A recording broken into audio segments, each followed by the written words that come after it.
পাকিস্তানের উপর শোষণ নিপীড়ন অত্যাচার চালিয়েছে। বর্তমান সময়ে বলা হচ্ছে সেই 1971 সালের পশ্চিম পূর্ব পাকিস্তান।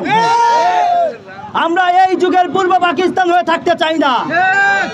আমরা চাই অনতিবিলম্বে ভোলা বরিশাল সেতু বাস্তবায়নের মাধ্যমে। আমরা বিগত দিনে অনেক সরকার দেখেছি মানুষের আকাঙ্ক্ষার সাথে এই দ্বীপ জেলা ভোলার মানুষের সাথে বৈষম্য করে গিয়েছে। বরিশাল সেতুর জন্য শুধুমাত্র 17,000 কোটি টাকা প্রয়োজন। আমরা গ্যাসের বিনিয়োগ হলো ভোলা বরিশাল সেতু বাস্তবায়ন চাই। আমরা দেখেছি যে সাম্প্রতিক সময়ে যে বন্যা হয়েছে সেখানে আমাদের সড়ক পথে ভোলার সাথে কোনো যোগাযোগ না থাকার কারণে আমাদের লাহারহাট ফেরিঘাটে ইমার্জেন্সি মুহূর্তে অ্যাম্বুলেন্সগুলো দাঁড়িয়েছিল, লাশবাহী গাড়িগুলো দাঁড়িয়েছিল। সেই লাশ আমরা ভোলাতে এনে মাটি দিতে পারি নাই। আমাদের সেই লাশ ভোলার বাইরে কুমিল্লাতে চাঁদপুরে নিয়ে মাটি দিতে হয়েছে। এটা আমাদের জন্য চরম লজ্জাজনক।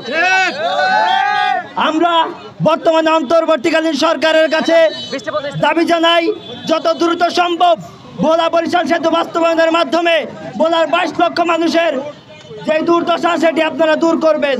আমরা বলতে চাই ঢাকা সহ গোটা বাংলাদেশে ভোলাবাসী যেই আন্দোলনের ডাক দিয়েছে এই আন্দোলন সফল না হওয়া পর্যন্ত ভোলাবাসী ঘরে ফিরে যাবে না। আমরা বলতে চাই যদি ভোলা বরিশাল সেতু বাস্তবায়ন না হয় আমরা ভোলাবাসী যেমন 2024-এর গণঅভ্যুত্থানে অর্ধশত শহীদ হয়েছি, সহস্র আহত হয়েছি, তেমনি ভাবে এই ভোলা বরিশাল সেতু বাস্তবায়নের জন্য রাজপথে আবার লড়াই সংগ্রাম করতে প্রস্তুত রয়েছে। আমি ভোলাবাসীর প্রতি উদাত্ত আহ্বান জানাবো এই দাবি আদায় না হওয়া পর্যন্ত আপনারা রাজপথ ছেড়ে যাবেন না। এই বলে আমি আমার বক্তব্য শেষ করছি। ধন্যবাদ সবাইকে।